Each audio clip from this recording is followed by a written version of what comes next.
Então, falamos de pensamento e agora a gente vai falar de linguagem. O que nos diferencia dos outros animais? A gente já viu que os primatas eles têm algumas coisas muito parecidas com a gente. O que de fato nos diferencia dos primatas? O que vocês acham?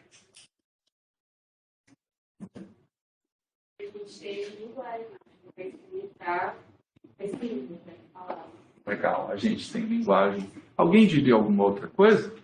Linguagem verbal, né? Certo. Parte verbal, né? Muito bom. Acho que a gente poderia dizer que eles têm uma linguagem, só que não verbal, né? Tá. Essa é boa, né? A gente poderia pensar que os animais eles têm um padrão comunicativo, né? De alguma forma. Há uma certa confusão entre linguagem e comunicação. Tem cientistas que usam linguagem como se fosse comunicação e comunicação como se fosse linguagem. O fato é que eu não vou entrar nessa discussão, mas quando a gente se atém ao fato que estamos aqui conversando, né? Se nós fôssemos animais, a gente ia estar por aí fazendo qualquer outra coisa. Mas a gente está conversando e, pensa bem, ao longo da faculdade, em grande medida, vocês vão ter a parte prática, mas a parte prática, comparada com a parte teórica, ela é desse tamanho, né? A parte teórica é assim, quebra o dedo aqui se você for esticar.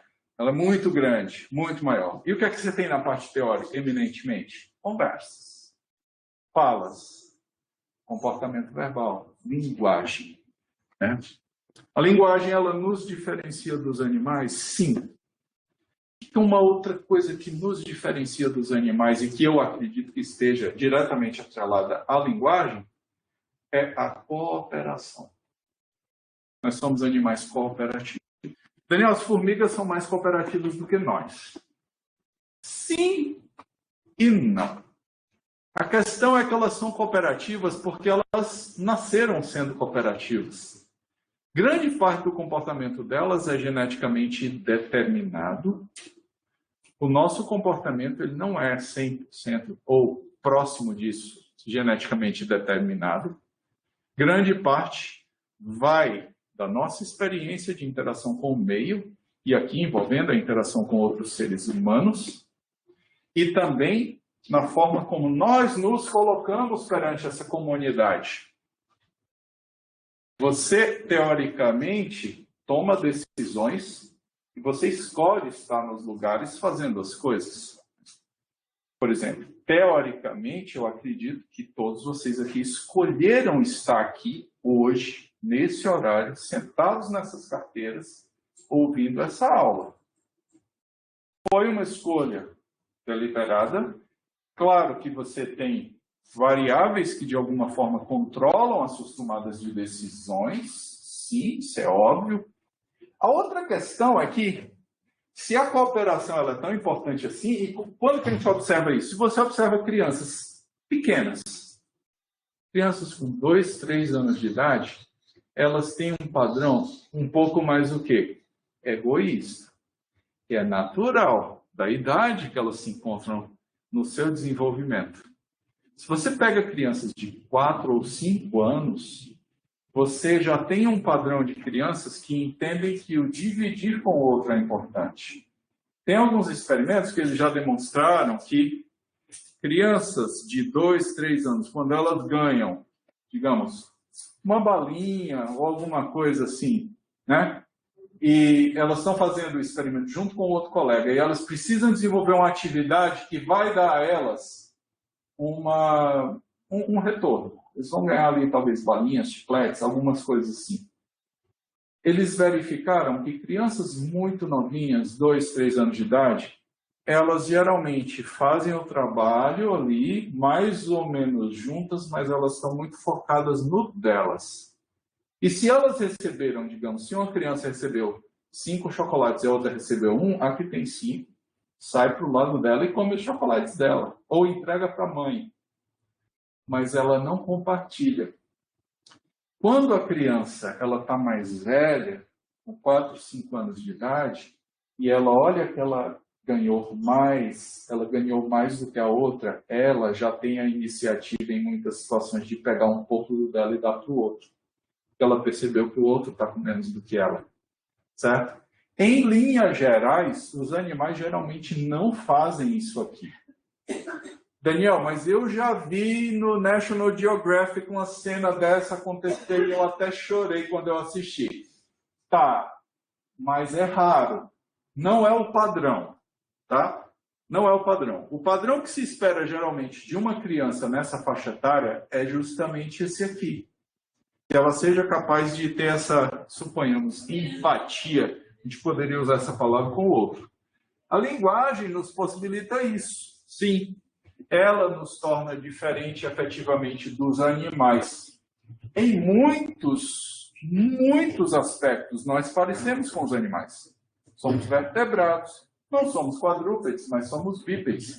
A gente poderia fazer uma longa lista de semelhanças que a gente teria com os primatas, né? Principalmente os primatas maiores, tipo chimpanzés ou gorilas, tá? A gente tem aí certas semelhanças até do ponto de vista comportamental. Dizem alguns cientistas que a nossa diferença para eles é apenas de 2% na genética. Mas outros cientistas já apontaram que isso aí é meio que mito.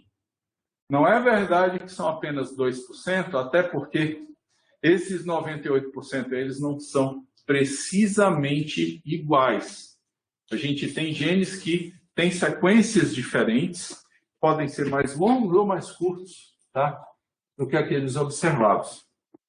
Steven Pinker, que é um escritor norte-americano, né, e pesquisador também, se eu não me engano, ele é neurologista, a formação dele de base, e ele diz que a linguagem é o que, de fato, nos faz diferente dos outros animais, e é como se fosse uma joia, uma pedra preciosa, né, na coroa da cognição.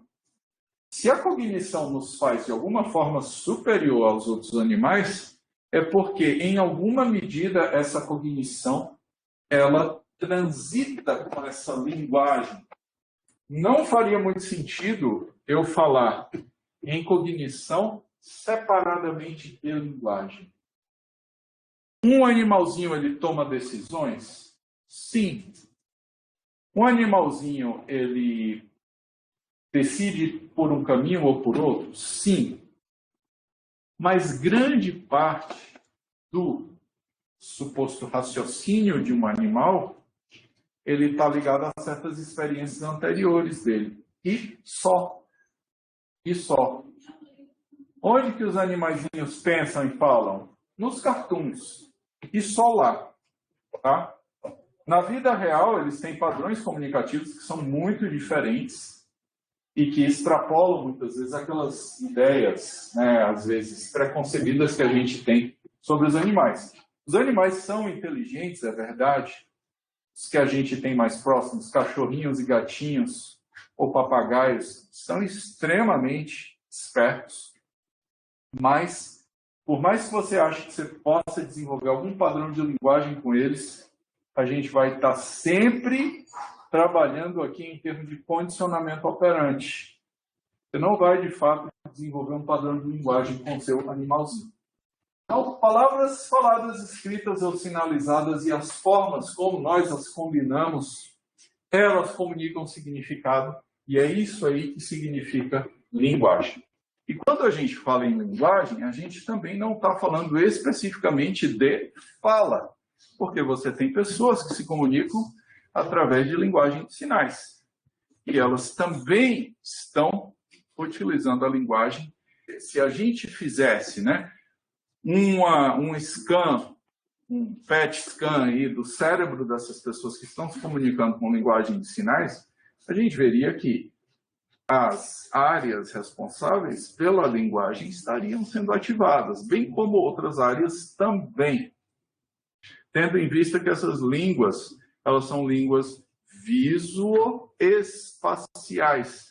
Então, elas envolvem a motricidade e elas também envolvem os significados próprios das linguagens, né, das palavras, enfim.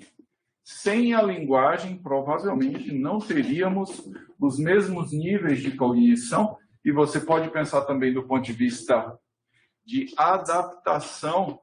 A gente não estaria vivendo hoje no século XXI do jeito que a gente está se a gente não tivesse desenvolvido, especializado a nossa linguagem ao longo dos séculos. Beleza? Muito bem. A linguagem, então, ela tem algumas características e ela tem algumas questões que regulam, que servem de regra para que a linguagem aconteça. De uma forma geral, você pode pensar na linguagem em termos de fonemas e morfemas. O que são os fonemas?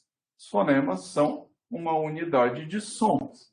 A, E, I, O, U. Isso aqui são fonemas, né? Se você pega tá, lá, cá, aqui a gente tem morfemas, certo? Por que morfemas aqui? Que a menor, não a melhor, pode ser a melhor também, mas a menor unidade com significado de som em uma língua é um morfema. O fonema é um som qualquer que você tem naquela língua. A gente tem também os grafemas. Não estão aqui, mas é a representação gráfica daquilo que nós falamos. É aquilo que você observa na escrita, tá? A gente aprende as letras, a gente aprende os encontros entre consoantes e vogais, e com isso a gente produz a nossa escrita, a gente cria palavras, sentenças, e assim sucessivamente, tá bom? Então, você pode pensar no morfema em termos de uma sílaba? Sim, desde que essa sílaba ela faça sentido. O que é que controla a ocorrência de uma língua ou de uma linguagem, né? Daniel, dá para fazer uma diferença entre língua e linguagem? Sim. Língua portuguesa, língua alemã, língua chinesa, língua, sei lá, dinamarquesa, certo?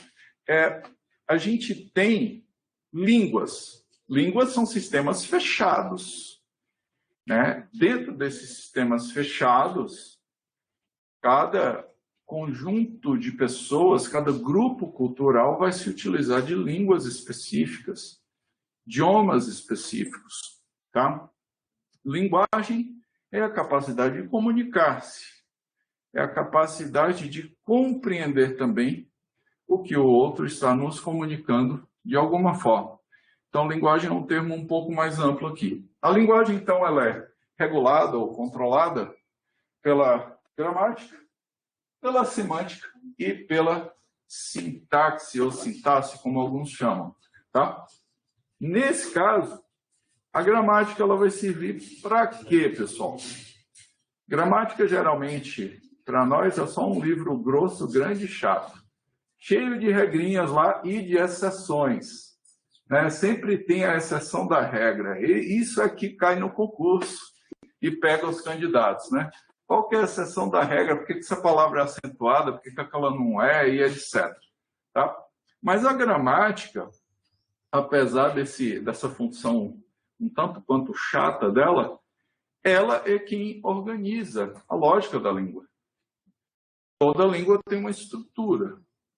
A língua portuguesa não é diferente. Se você comparar, já que o inglês é uma língua, a segunda língua, talvez, mais falada no mundo, né? Certamente a língua mais falada no mundo é o chinês. Se a gente faz uma comparação de português e inglês, tem ou não tem diferenças estruturais? Tem.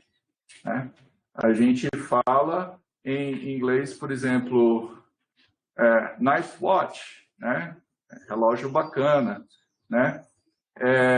A gente fala bacana relógio, né? Em português a gente fala relógio bacana, relógio legal, certo? essas pequenas diferenças aqui, quando você constrói uma frase mais longa, você vai ver que a ordem dos fatores muda, embora o significado seja mantido. Mas muda-se a ordem dos fatores por quê? Porque é uma outra língua. A estrutura é diferente. Lá, por exemplo, a gente não conjuga verbos. Aqui a gente conjuga verbos. E essa é uma das maiores dificuldades das pessoas que estão aprendendo inglês. A semântica, ela são as regras para derivar significado de morfemas, palavras e frases. Então, é o que está ligado ao significado daquilo que é comunicado. Semântica. E a sintaxe, aqui, regras para a combinação das palavras em frases gramaticalmente corretas. A gente vai ter uma sequência lógica informativa dentro de uma frase. Daniel, isso parece aula de português. De fato, a aula é em português, mas não é de português. Olha aqui. A gente tem algumas possibilidades na linguagem. Sim, a linguagem ela nos ajuda a ampliar a nossa ação sobre o meio, ampliar a nossa ação sobre outras pessoas, sobre nós mesmos.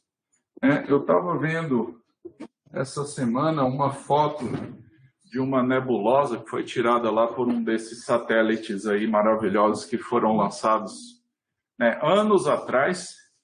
E eu estava olhando, nossa, como isso é lindo, como é complexo, como tem um jogo de cores muito doido e como está a milhões de anos-luz da gente, né? Como é que a gente consegue falar sobre isso, estando aqui na Terra? Né?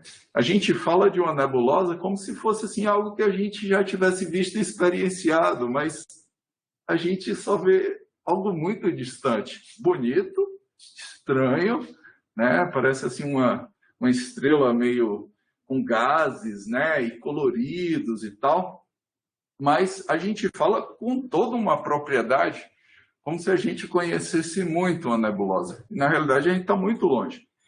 O que nos possibilita isso? A linguagem. A gente fala de coisas que a gente sente, a gente fala de coisas que já existiram, mas não existem mais. A gente fala de coisas que talvez existam para algumas pessoas e não para outras, como, por exemplo, céu e inferno, né? Ou purgatório, ou limbo, ou seja lá o que for, tá?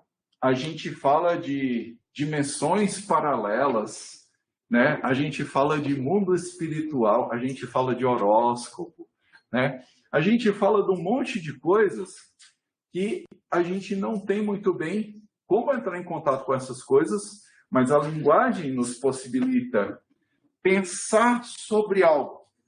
Pensar sobre algo que você não tem como explicar, né? E aí você diz o quê? É a força da natureza, ou é a grande força criadora, ou seja lá o que for, né? Mas você não tem como explicar muito bem. Mas a linguagem te possibilita o quê? Entrar em contato com essas ideias, desenvolvê-las, né? Criá-las até mesmo, tá? Então, a gente tem a possibilidade de trabalhar ideias complexas, inclusive em grupo, saber sobre coisas que nunca vimos, né? Alguém aqui já viu, de fato, um Tiranossauro Rex? Não, o máximo que você pode ter visto talvez tenha sido esqueletinho ou a reconstrução dele, né? Como que ele seria, né? Mas a gente não sabe se ele falaria... A gente simplesmente vê isso e a gente acredita que seria daquele jeito, devido às reconstruções que a gente tem, né? Mas talvez a coisa fosse um pouco diferente do que a gente imagina. E, sobretudo, né, pessoal, a gente imagina coisas que a gente nunca viu. Muito bem. Quantas línguas existem de fato? Os pesquisadores apontam algo em torno de 6.000 línguas, com aproximadamente aí 900 fonemas. Vamos arredondar esse número, tá? Então, existem mais ou menos 900 fonemas, ou seja, tipos de sons que podem ser produzidos, né, pela boca humana. Devem existir mais sons do que isso? Provavelmente sim, se a gente leva em conta que línguas estão nascendo e morrendo, né, no mundo atualmente, então você vai ter sempre uma perspectiva que é mais ou menos flutuante aí. Daniel, 6.000 línguas parece bastante. Sim, a gente pode pensar que talvez tenham existido mais línguas, mas que ao longo dos séculos, línguas tenham o quê? Morrido, e daí a gente tenha ficado com um número talvez menor. Para a gente ter uma dimensão, eu não tenho esses dados aqui do português, tá? Deveria tê-los, vou procurá-los, mas no inglês existem 40 fonemas, 100.000 morfemas e mais de 600.000 entradas no dicionário, quer dizer, mais de 500 mil de palavras na língua inglesa. No português, a gente tem um pouco menos. A gente tem aí algo em torno de 450.000 verbetes, 500, meio milhão de verbetes. O inglês tem um pouco mais de palavras do que nós. Por quê? Por causa de palavras como mouse, por exemplo, que a gente traz para o português, né? Palavras como smartphone, que a gente traz para o português, mas que a gente não aportuguesa, né? Que seria o correto. Que é o que os portugueses fazem, né? Lá é rato, e imagino que smartwatch ou smartphone seja alguma coisa do tipo, sei lá, telemóvel inteligente, alguma coisa do tipo, né? Aluno do ensino médio sabe em torno de 80.000 palavras. Você tem ideia de quantas palavras você tem no seu léxico aí? Você é capaz de reconhecer? Alunos universitários, vocês devem ter um léxico, certo? Se vocês estiverem na média, obviamente, né? E, Daniel, de onde vem essa média? Também vem de pesquisas norte-americanas, então é complicado também da gente ter aí esse parâmetro exato. Mas vocês devem ter um léxico aí em torno de 120.000 palavras que vocês reconhecem, certo? Daniel, dá para eu estar acima da média? Sim, se você é uma pessoa que lê muito. Geralmente quem lê muito, e se você lê também em uma segunda ou uma terceira língua, seu léxico ele vai ser aumentado nesse sentido aí, beleza? O desenvolvimento da linguagem eu vou apenas pincelá-lo aqui para poder contextualizá-lo para nós, mas eu não vou aqui falar do desenvolvimento da linguagem, vocês vão ver isso aí mais adiante numa disciplina chamada desenvolvimento infantil, tá? Lá vocês vão estudar isso. No início do desenvolvimento da linguagem, a gente tem o quê? Um bebê que emite sons aleatórios, não é verdade? Quem aqui convive com o bebê ou conviveu há pouco tempo? Tem irmãozinho, sobrinho, primo? Priminha, né? Legal. Ela está com que idade?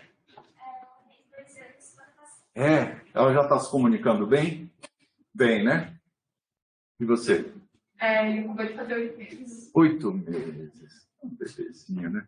Deve estar gorduchinho, cheio de dobrinhas. Né? Coisa linda. Legal. Como é que são os sons que ele faz? Geralmente é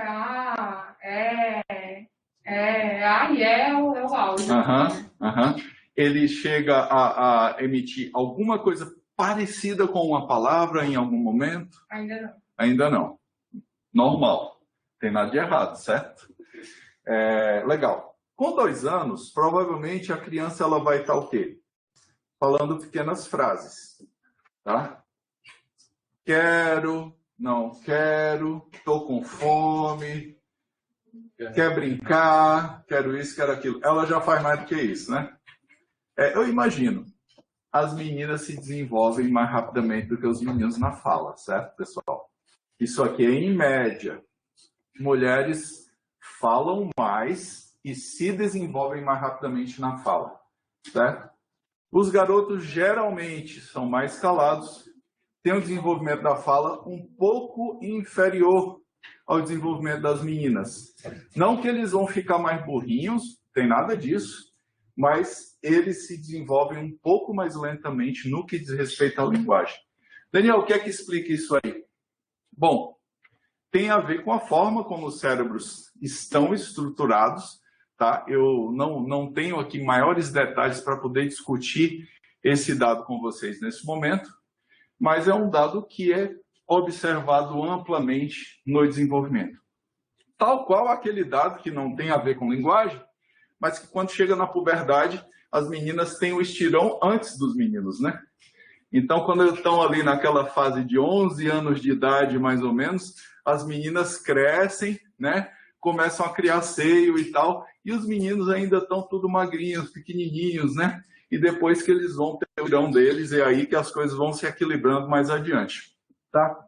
Eles se desenvolvem realmente de forma diferente.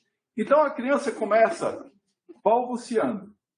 E os balbucios, eles são o quê? Sons aleatórios, né? Quando você diz assim, muito A e muito E, já me lembra um pouco o português, porque a gente tem muito A e muito E naquilo que a gente fala o tempo inteiro. Se a gente for fazer, talvez, uma estatística, a letra A, ela deve aparecer em mais palavras do que qualquer outra vogal que a gente tenha na nossa língua, tá? Esses balbucios, eles são aparentemente aleatórios no início, mas depois de um tempo eles vão se tornando cada vez mais o quê? Parecidos com a língua nativa. A língua que a criança está sendo exposta constantemente, ela começa a ter balbucios cada vez mais contextualizados. Então, os balbucios, eles não são meros sons aleatórios. No início pode até ser, mas depois de alguns meses, né? Vamos pôr assim, uma criança que está balbuciando aos 6, aos 8 meses de idade, o balbucio dela já está completamente contextualizado com a língua que ela escuta todos os dias, tá? Como que a gente sabe disso? Porque já foram feitas pesquisas demonstrando que bebês, nas primeiras semanas de vida, os primeiros 2 meses aí, eles têm balbucios muito aleatórios. Se você pega um bebê chinês, ou um bebê indiano, ou um bebê dinamarquês, ou um bebê brasileiro, ou norte-americano, ou canadense, eles vão ter balbucios muito semelhantes, aleatórios. Mas, depois de uma certa quantidade de meses ali, em torno de uns 6 meses para frente, esses balbucios eles se tornam contextualizados, tá? E cada vez mais, né? Quando chega lá nos 10 meses, ele está com o balbucio completamente estabelecido para a sua língua nativa. Com 1 ano de idade, a criança normalmente já começa a ter comunicação de uma palavra. É quando a criança está falando mamã, papá, né? TT, quando quer tomar o leite, né? Não, quer, não, isso aqui eles aprendem rápido, né? Quer e não, eles aprendem rápido. E daí por diante. Pode haver crianças que se desenvolvam muito rapidamente no que diz respeito à linguagem e chegue lá com 1 ano e poucos meses fazendo frases. Pode ou não pode? Pode. Está acima da média no que diz respeito ao desenvolvimento de linguagem, mas a gente tem que prestar atenção a algumas questões aí. Pode ser uma criança que simplesmente se desenvolve muito rápido na sua linguagem, e isso é ótimo, ok. Pode ser que a gente tenha também um caso de autismo aí.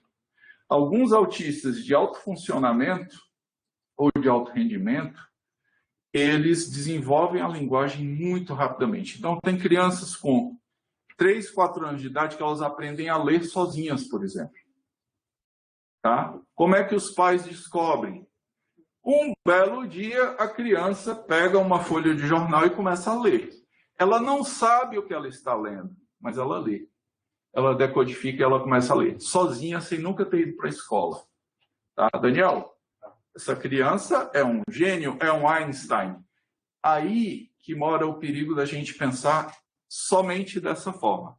A gente tem que observar realmente essa criança para ver como que ela está se desenvolvendo no todo. Porque o desenvolvimento da linguagem, ele é um marcador muito importante para a gente entender o desenvolvimento mais global da criança. Fala. Você só segura o lápis assim. Tá bom. Legal. Um dia eu vou segurar o lápis assim. Quando o desenvolvimento da linguagem, então, ele pode ser usado para a gente fazer acompanhamento da criança? Sempre.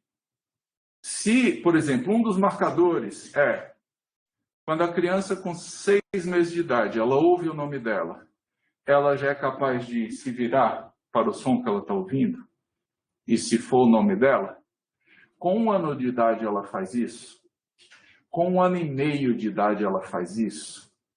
Se ela não faz isso com 6 meses de idade, a gente pode desconfiar que ela, por exemplo, tenha alguma dificuldade de audição. Tá? Se ela não atende o nome dela com 6 meses de idade, Daniel, ela tem autismo? A gente tem que ficar atentos. Com 1 ano de idade, se ela não atende, probabilidade da gente ter algum distúrbio de desenvolvimento nessa criança é real, mas a gente tem que investigar mais.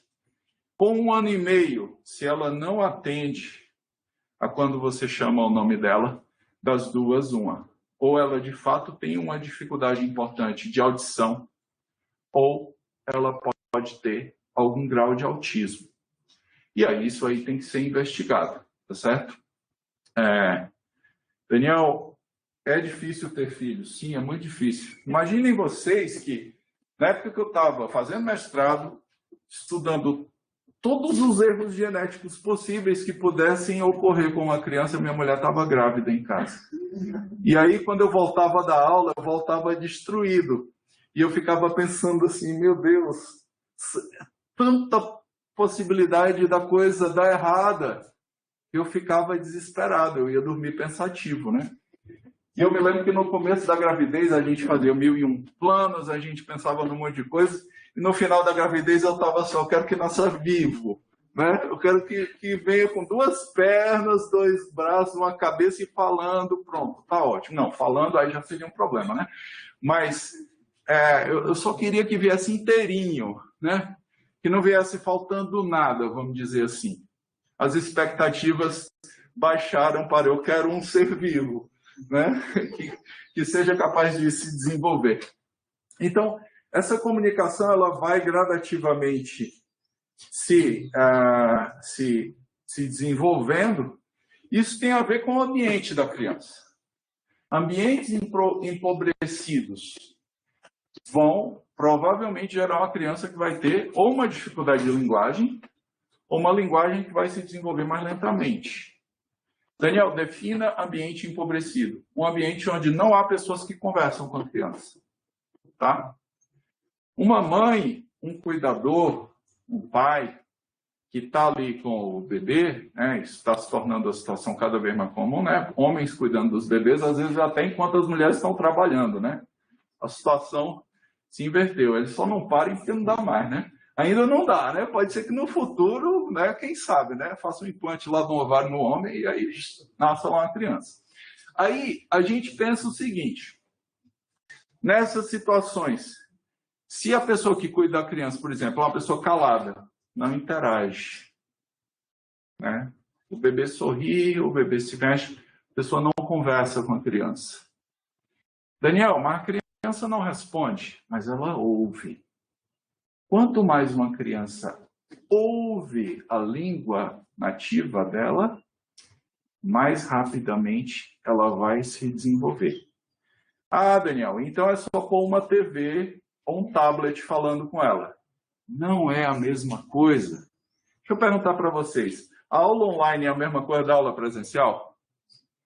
Então, se você coloca uma criança de frente para a TV escutando português várias horas por dia, ao invés de você acelerar o desenvolvimento da linguagem, você pode estar fazendo o quê? O inverso. Inclusive, esse é um dos prognósticos de crianças que assistem muita TV. Qual que é? Retardo no desenvolvimento da linguagem. Daniel, mas isso é incompatível. Você tem que entender o seguinte. Apesar de, você já vai falar, tá? Apesar de você ter alguns cartoons que são interativos, né? Tipo Dora Aventureira, esse tipo de coisa, né? O que é que você está vendo? Onde é que está não sei o que na tela? Tá, você viu Botas não sei aonde? Vocês lembram, né, de Dora Aventureira? E aí, é do tempo de vocês, né? Não é do tempo de vocês? Não. Não é? Sim. Ó, o pessoal tá... É porque você não assistia TV, você estava estudando, menino. Aí, ó, o pessoal que está ali interagindo, né? As crianças estão interagindo, elas acabam tendo ali certas ferramentas para desenvolver. Mas, no geral, assistir TV é o quê? Passivo. A criança está lá, assim, vendo. Ela não interage. Quando ela tem um adulto conversando com ela, ainda que seja um bebê, o adulto está tocando nela, o adulto está sorrindo. Tem uma interação diferente aqui. Ela está vendo os movimentos da boca. O adulto geralmente fala mais tranquilamente com a criança, de uma forma mais lentinha. Tudo isso aqui ajuda a criança a desenvolver essa linguagem, tá? Não é a mesma coisa, fala aí. Se uma criança ela é filha de pais que são surdos, e na casa dela ela não teve muito contato com a comunicação, essa linguagem verbal, ela vai ter mais dificuldade para desenvolver? Olha, excelente pergunta. Eu vou perguntar o teu nome de novo, eu perguntei ontem, mas não lembro. Leila. Joia, Leila. Leila e o Diogo, que eu chamei de Diego hoje. Olha só, Leila. No caso de uma família de surdos, normalmente, essa criança ela vai desenvolver a linguagem de sinais por conta dos pais surdos. Porque os pais vão se comunicar com ela em linguagem de sinais. Então, ela vai desenvolver a linguagem de sinais, mas ela igualmente, se ela... Porque, veja bem, numa casa onde todo mundo é surdo, vamos pensar aqui numa situação bem específica. Numa casa onde todo mundo é surdo, e essas pessoas só interagem com outros surdos, e não é difícil de acontecer isso que eu estou dizendo, não, tá? Os surdos, eles são como uma comunidade. Eles são uma comunidade. E eles interagem muito entre si. Então, uma situação dessas aqui, a criança, ela pode ser que ela tenha um desenvolvimento da linguagem vocalizada mais lento, certo? Mas ela vai ter a primeira linguagem dela aqui, que vai ser a de sinais. Tá? E, inclusive, essa é uma das prerrogativas para crianças surdas. É o quê? Primeiro, vai ter que se avaliar se a família quer fazer implante coclear naquela criança ou não. Isso é uma decisão dos pais, né? Não é uma decisão que cabe a outras pessoas. Os pais têm que decidir isso aí. Sim, os pais decidem sobre a vida dos filhos e é assim que deve ser. É assim que foi comigo e é assim que foi com nós aqui. Agora, se essa criança não vai receber um implante coclear, aí ela vai ter que receber a linguagem de sinais como primeira língua, para que depois ela possa aprender o português como segunda língua. Certo? Eu respondi a tua pergunta? Sim. Sim? Colega lá de trás. Então, eu ia perguntar aqui... Fala o teu nome também. Fernanda. Fernanda, tá. Especificamente no caso da minha professora de Libras, ela é ouvinte e os pais dela são surdos, né?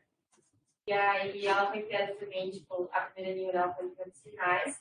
E aí depois, acho que foi um tio morar com ela, começou a auxiliar, assim, para ela entender a língua portuguesa também, né?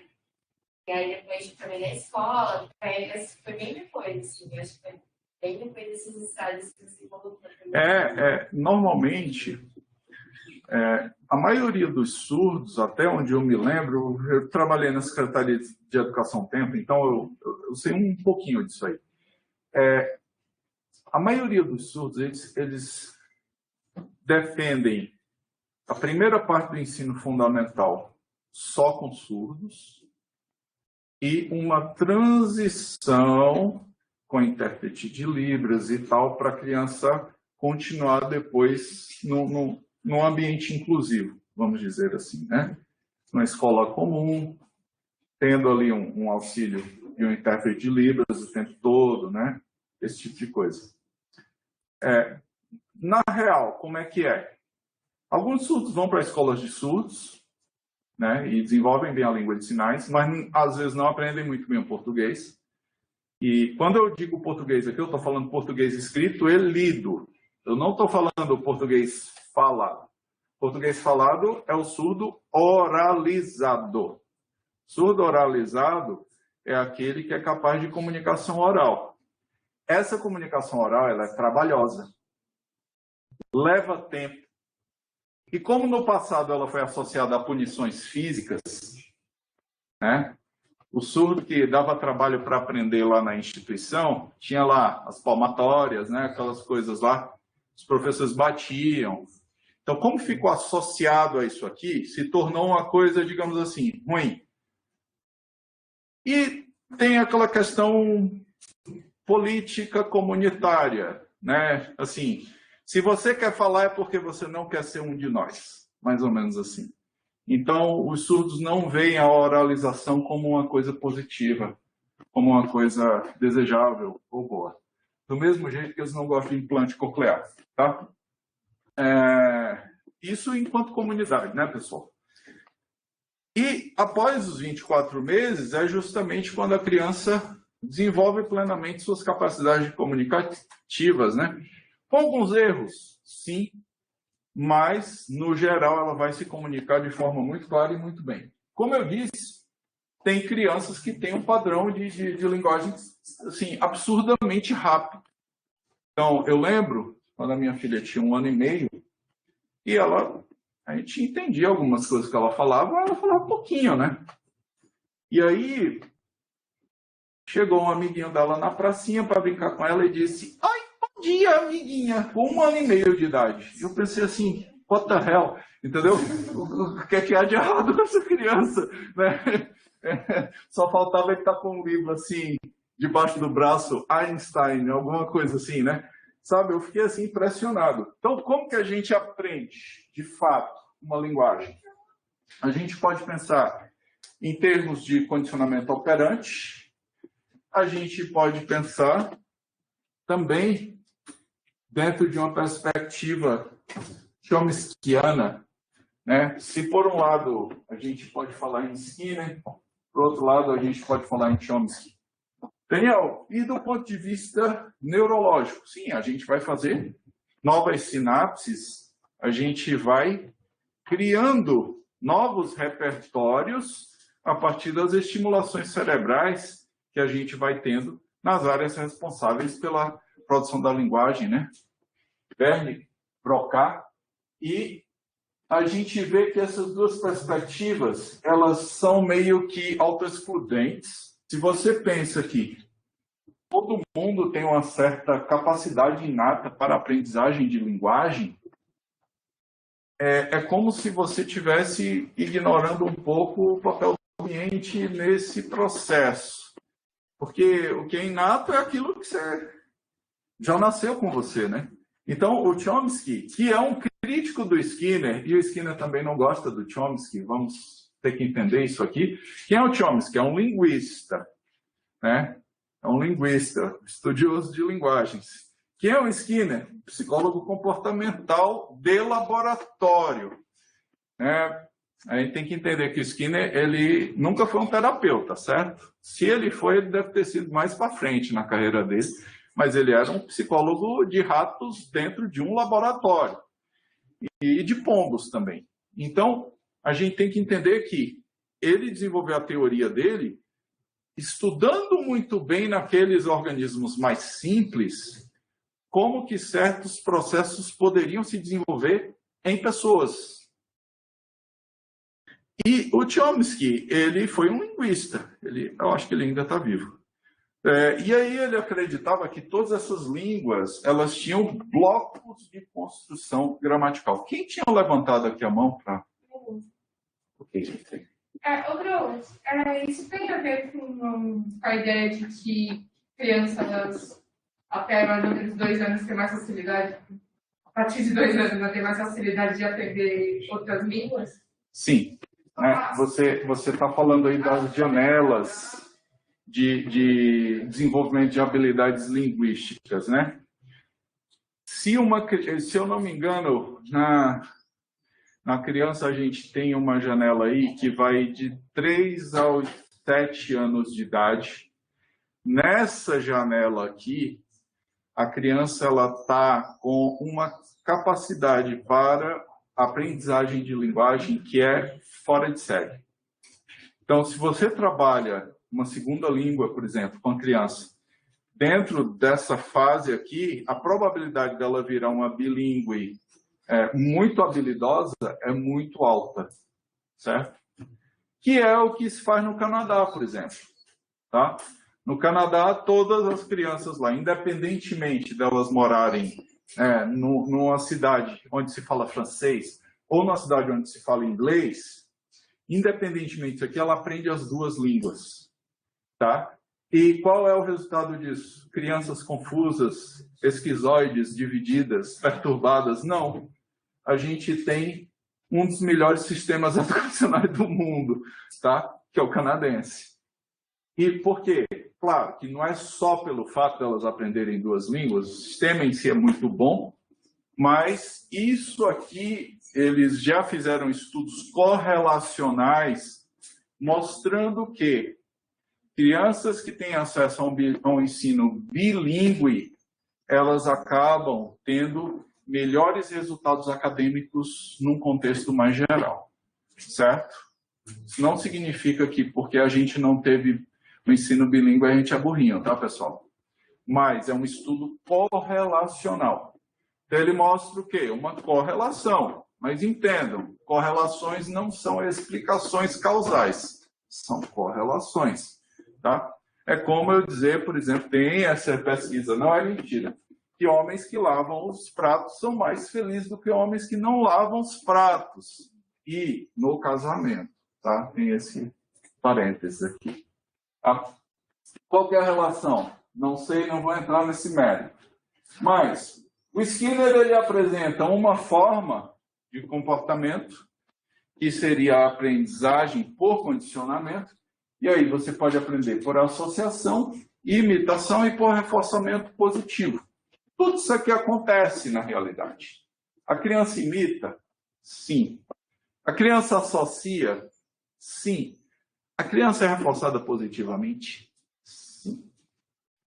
Todo adulto, quando está interagindo com a criança, ele não fala com a criança como se ela fosse adulto, a não ser que ele não seja normal. Tá? Ele vai falar com a criança como se ela fosse criança. Ele vai dar uma atenção diferente para a criança e, quando a criança fala alguma coisa que está certa, ele vai dizer o quê? É isso mesmo, você acertou, parabéns e tal. Olha, muito esperto e tal. Tudo isso aqui reforça o comportamento da criança. A gente deve ter uma estrutura inata aí, cerebral, de alguma forma, que vai nos ajudar? Certamente, a gente tem um cérebro muito poderoso e que nos possibilita aprender o que a gente aprende. Se não, algumas culturas na face da Terra simplesmente não teriam linguagem. E não é isso que a gente observa. Né? A gente observa o contrário. Deu uma dormidinha. A linguagem, ela se relaciona ao pensamento? Diogo, como é que estamos aí do horário, Diogo? 10h30. Isso é bom ou é ruim, Diogo? Ainda dá para aumentar um centímetro. Ainda dá mais um pouquinho. Então, vamos lá. A linguagem, ela influencia o pensamento? Sim. Daniel, será que não é o contrário? Pensamento não influencia a linguagem? Tem uma frase muito famosa de um psicanalista francês famoso chamado Jacques Lacan. O Lacan, ele dizia o seguinte: o inconsciente é estruturado enquanto linguagem. Daniel, o que tem a ver psicanálise com isso aqui? Nada. Mas é interessante a gente pensar o seguinte: se um psicanalista ele fala que o inconsciente ele é estruturado como linguagem, a gente tem que pensar que a linguagem ela está sim conectada com o pensamento. Ela está sim conectada com os sentimentos. A gente fala do que a gente sente, a gente fala do que a gente espera, né? Sonha, e por aí vai. Tem a teoria do determinismo linguístico, do Worf, enfim. Ele diz o seguinte, na sua teoria, que da forma que a gente molda as nossas ideias básicas, né, isso vai interferir na forma como a gente pensa. Aí você pode pensar, Daniel, então, talvez por isso o ensino bilíngue lá no Canadá seja tão positivo. A forma de pensar de duas línguas diferentes se sobrepõe e acaba fazendo com que essas pessoas tenham padrões de pensamentos diferentes em relação à maioria das outras pessoas que não são bilíngues. Sim, essa seria uma forma de você explicar isso aí. A língua em si molda as ideias básicas de um homem, né? Tem um povo Hopi, que é um tipo de povo indígena, se eu não me engano, norte-americano, que eles não possuem tempo pretérito nos verbos. Tá? Curioso isso aí. Você pode pensar assim, Daniel, então não tem ninguém ansioso lá. Pois é. Né? Não tem ninguém deprimido. Por quê? Porque eles não estão falando do passado. Né? O deprimido você fala do passado. Né? E o ansioso fala do futuro. Eles estão no presente. Então, provavelmente, a gente está aqui, claro, fazendo uma brincadeira, mas provavelmente eles não têm muitos problemas aí nesse sentido. Eu já vi um outro povo, não esse Hopi aí, um outro povo, eu não lembro aonde, eu não sei até se não era de uma tribo brasileira, que eles não tinham tempo futuro. Eles tinham o presente e o passado deles ia até no máximo ontem. E o que estava para trás de ontem? Talvez não importasse. Tá? O que está para trás de ontem não tem mais o que se falar a respeito. Vamos pensar assim. Então, o máximo do passado que eles tinham era ontem e o futuro, zero. Então, não tinha assim, tipo, amanhã você vai acordar que horas para resolver aquele problema lá da oca do Joãozinho que está caindo. Você vai lá consertar a oca dele, né? Eles não tinham essa preocupação. Era um dia após o outro. Daniel, que limitante, que pacificamente limitante. É maravilhoso. Você não tem preocupação com o dia de amanhã, pessoal. Você pode até se programar, né? Você vai ter uma agenda do Google, mas você não vai ter como falar a respeito. Ok? Esse aqui e a gente dá a pausa para o cafezinho. No determinismo linguístico, qual que é a ideia que a gente tem? Né? Uma língua com as suas estruturas, ela pode o quê? Limitar e determinar o crescimento e o pensamento, assim como processos cognitivos, como categorização, memória e percepção. Quanto mais é avançada uma língua em termos de vocabulário e complexidade, mais as pessoas que usam aquela língua vão o quê? Se utilizar de um pensamento mais complexo, talvez mais abstrato. Tá?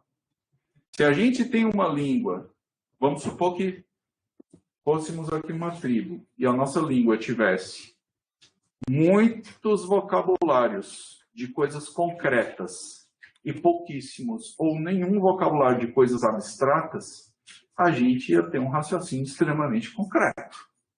A gente ia ter dificuldade de pensar a respeito de coisas abstratas, porque não estaria, digamos assim, listado ali na nossa realidade, então a gente teria dificuldade de pensar a respeito disso.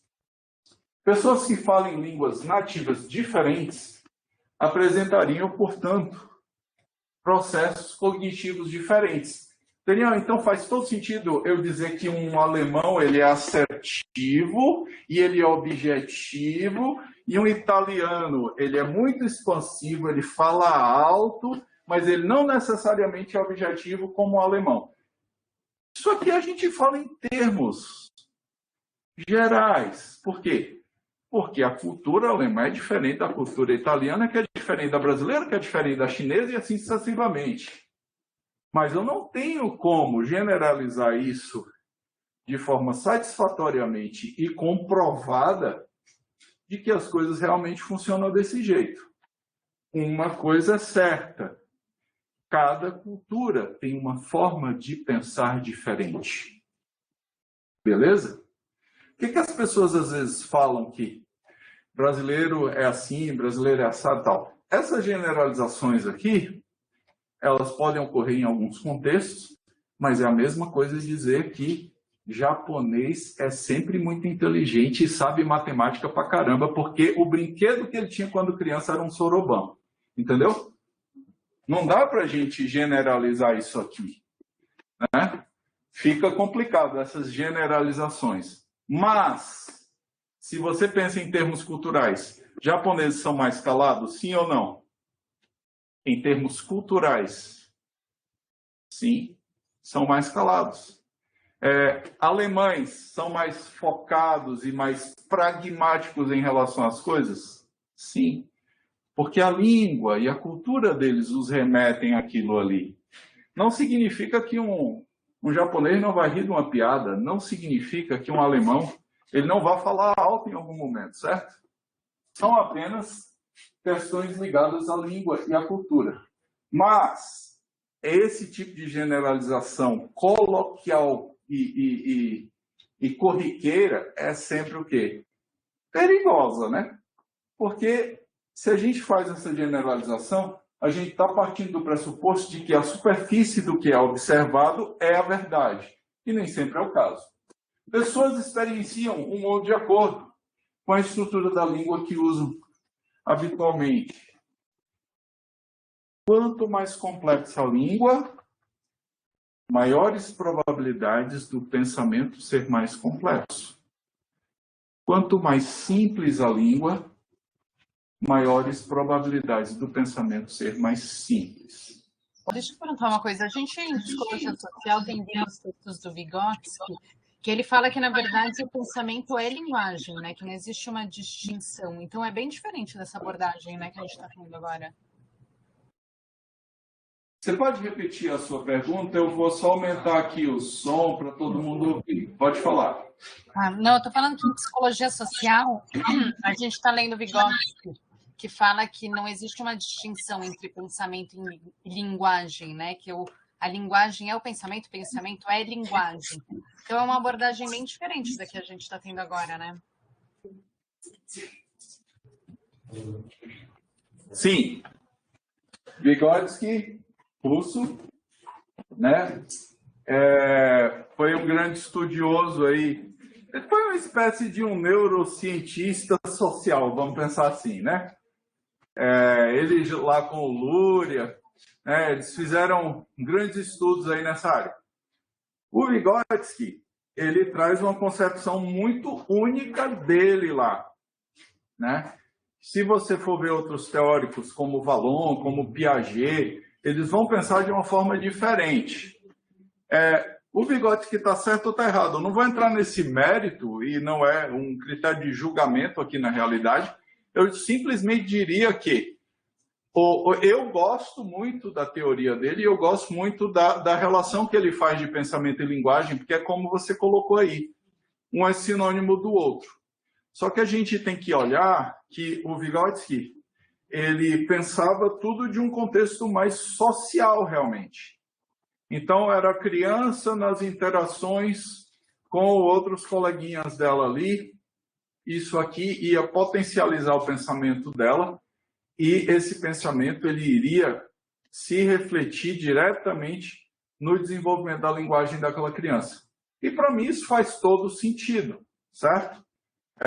faz todo sentido, mas realmente é uma pegada diferente o pensamento do Vygotsky. Olha só a pergunta que a gente tem aqui, né? Linguagem e cultura, quem cria quem? Né? Aprenda a língua e você se instruirá sobre uma cultura. Né? Essa é a lógica. Para a gente ter a experiência total de uma cultura, a gente tem que o quê? Falar a língua. A gente tem que visitar o local, mas é legal que a gente fale a língua. Porque a língua, ela traz consigo o quê? Um certo contexto. E o contexto de uma cultura está sempre diretamente ligado à sua língua. E vice-versa.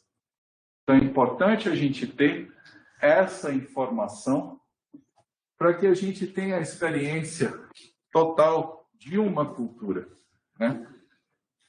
A gente tem dois processos que podem ser usados para a educação das pessoas. Bilíngue, monolíngue. No caso aqui do Brasil, a nossa educação é monolíngue. Embora vocês aprendam na escola inglês, embora vocês aprendam na escola espanhol. Né? E a nossa língua, a segunda língua oficial do Brasil, qual que é? Libras. Não é espanhol, tá, pessoal? Quando a gente faz essa pergunta, muita gente fica assim e diz espanhol? Não, mas não é espanhol, é Libras mesmo. Tá? A língua brasileira de sinais é a nossa segunda língua oficial. Qual que é a melhor abordagem? Né? A gente tem estudos que apoiam os sistemas bilíngues. Eu já apontei que o ensino lá no Canadá é um dos melhores ensinos considerados, né, atualmente no mundo. E, em parte, eles dizem que isso acontece porque o ensino é bilíngue. Essa é a relação que se estabelece aí. Tá? Também a gente tem que pensar no bilinguismo em relação a surdos. Como que seria o bilinguismo em relação aos surdos?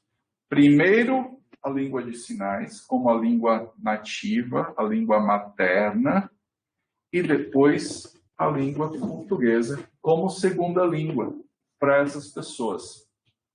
Esse é o modelo que é defendido aqui no Brasil atualmente pelo MEC. Então, a lógica seria todo surdo ter acesso a uma escola que o ensinasse a língua brasileira de sinais e, concomitantemente, ele passasse a ser incluído numa escola comum, onde ele pudesse ter também essa preparação. Sendo que, inicialmente, só Libras e depois português, estando numa situação inclusiva. Essa seria, provavelmente, a melhor solução para que o surdo tivesse acesso a uma educação de qualidade e ele pudesse também participar da comunidade nacional, uma vez que ele teria o português bem desenvolvido. Para o surdo é difícil aprender português, tá, pessoal? Você imagina assim, Daniel, até hoje eu não sei português direito. Me inclua na lista e pense o seguinte, se nós não ouvíssemos, como a nossa vida seria difícil para a gente aprender português muitas vezes mais ainda, tá? Bom, quais as áreas que a gente tem envolvidas? Deixa eu apagar aqui a luz, que eu acho que vai melhorar um pouco. Pode abrir a porta? Posso. Não tá aberto. Tá, mas aí tá aberto, ó. Mas tá. Antes de abrir a porta, só barulho. Mas tudo bem. Para depois, né? Vamos lá. Aqui a gente tem algumas áreas que vocês já conhecem bem, né? Broca e Wernicke. E a gente tem também o córtex visual e o giro angular que estão aí interrelacionadas nesse processo de você ouvir a língua e de você construir uma resposta para que você possa responder efetivamente. Tá?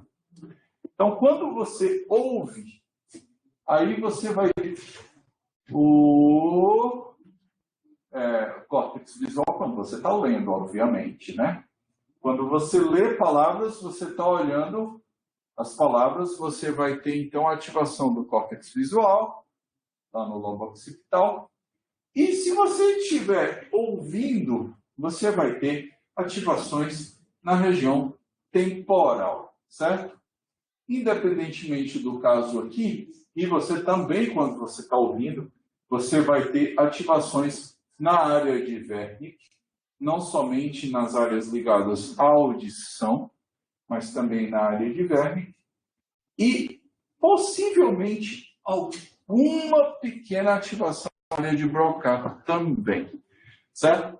Aí, nesse caso aqui, do exemplo da figura, você está lendo palavras, então você tem ativações do córtex visual, onde você recebe essas palavras escritas como estímulos. Em seguida, você teria a ativação do giro angular, onde você transformaria essas representações visuais em código auditivo.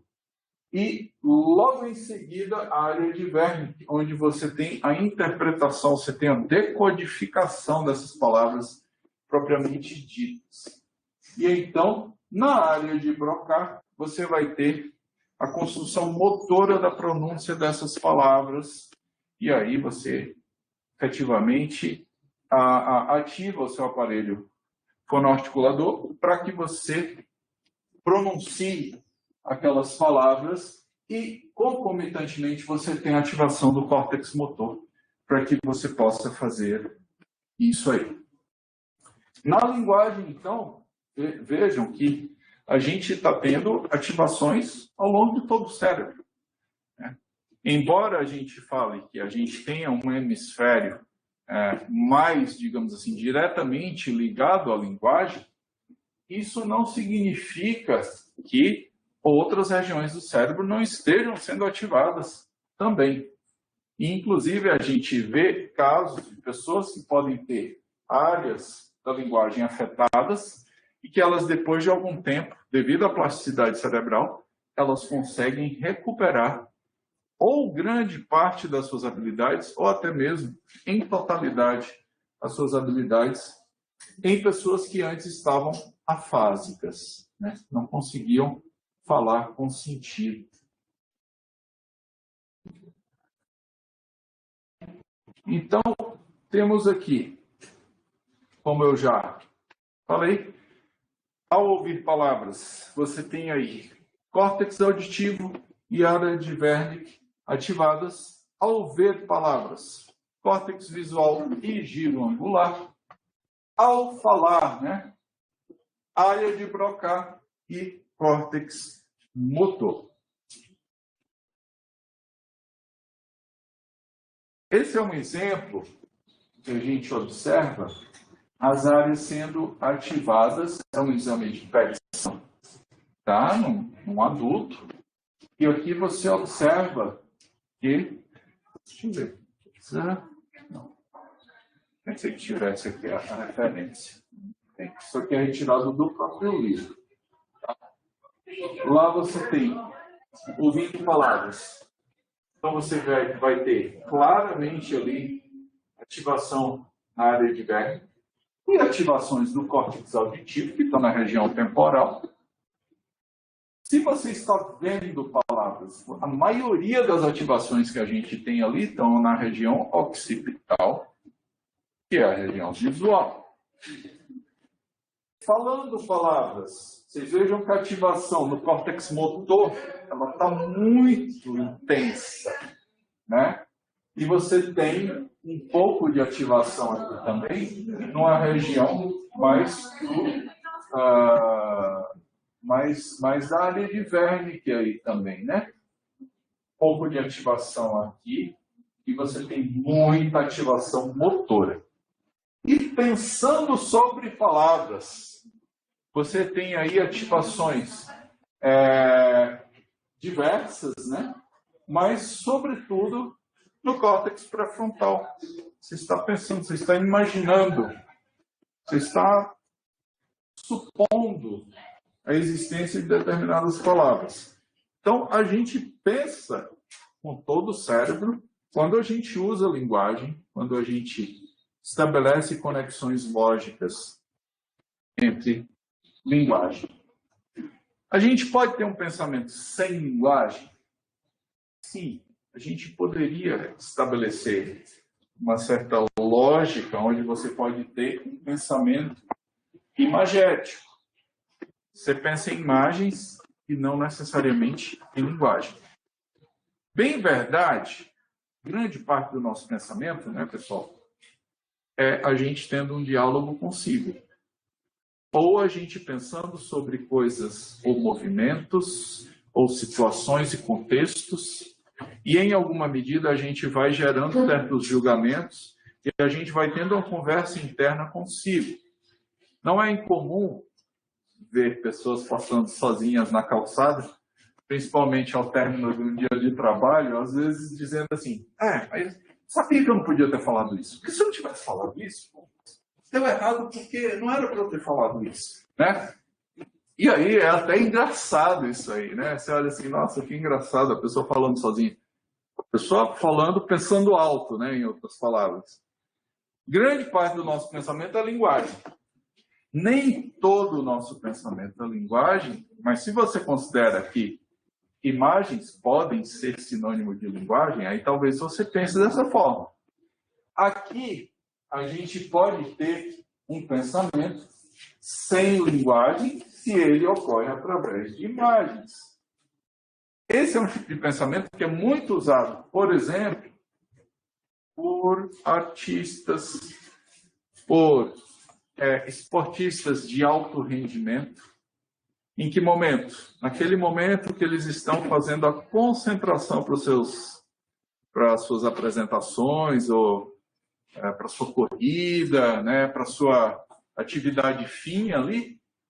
E nesse momento eles estão o quê? Como a gente diria, talvez se concentrando, mentalizando, ou fazendo um relaxamento, mas pensando nas coisas que ele vai ter que executar naquele momento. Eu lembro tem um documentário sobre o Ayrton Senna, sobre a vida dele, que tem lá no Netflix, vocês podem assistir também, e ele decorava as pistas. Ele sabia exatamente para que lado seria a curva, se a curva seria mais fechada ou mais aberta, com que velocidade que ele poderia entrar naquela curva e tal e tal. Ele já fazia toda uma preparação de imagem em relação ao circuito que ele iria correr. Sem dúvida, essa é uma das habilidades que ele desenvolveu que o tornava superior a outros pilotos de Fórmula 1. Michael Phelps. Eu lembro muito bem da entrevista dele aqui no Brasil, na época das Olimpíadas, ele dizendo qual era a rotina dele. E que antes dele entrar na piscina, ele já se imaginava nadando e ele já se imaginava fazendo o esforço físico que ele iria fazer. Então é como se ele já estivesse antecipando o cérebro dele em relação às coisas que ele iria fazer naquele momento. E, de fato, quando ele caía na piscina, ele arrasava. Ficava quase sempre todo mundo para trás. Esse exemplo desse pianista chinês é muito interessante. Ele ficou 7 anos preso. Na China não é difícil de você ser preso, vocês sabem. Então, ele ficou 7 anos preso lá, não sei por que razão, mas ele, durante esses 7 anos, sem piano, ele ficava imaginando na prisão o teclado do piano, e ficava treinando as peças que ele treinava antes, sem o piano. Daniel, parece uma coisa extremamente louca isso aí. Sim, ficar numa prisão sozinho durante 7 anos é uma coisa extremamente enlouquecedora. Se numa pandemia, ficando 1 ano e meio dentro de casa, a gente já ficou meio assim. Imagine um cara 7 anos dentro da prisão, sem o piano, que era o que ele mais gostava de fazer. E o que eles disseram depois é que quando ele foi libertado da prisão, ele estava tocando melhor do que antes, né? Como isso poderia acontecer? Certamente teve a ver com o processo de treino imaginativo que ele fez, de tentar executar as peças de cor, imaginando que estava no teclado do piano, mesmo sem ele ter piano na prisão. E a prática mental e física, elas estão relacionadas? Imaginar-se fazendo algo parece ajudar no desenvolvimento de certas habilidades, como no caso do Ayrton Senna, como no caso do Michael Phelps, e como no caso de tantos outros atletas de alto rendimento que eles se antecipam, eles se imaginam desenvolvendo aquelas habilidades ali de forma intensa naquele momento, e isso os ajuda a executar aquilo ali de uma forma muito interessante, muito além, muitas vezes, das suas expectativas, talvez, né? É melhor gastar tempo de devaneio planejando chegar a um lugar do que ficar fantasiando o destino e imaginado. Aí a citação lá do Taylor e colaboradores, que está lá no Myers, né? No livro Psicologia. Então, o que a gente vê é que o pensamento ele é interferido e ele é potencializado pela linguagem, mas não necessariamente um é sinônimo do outro.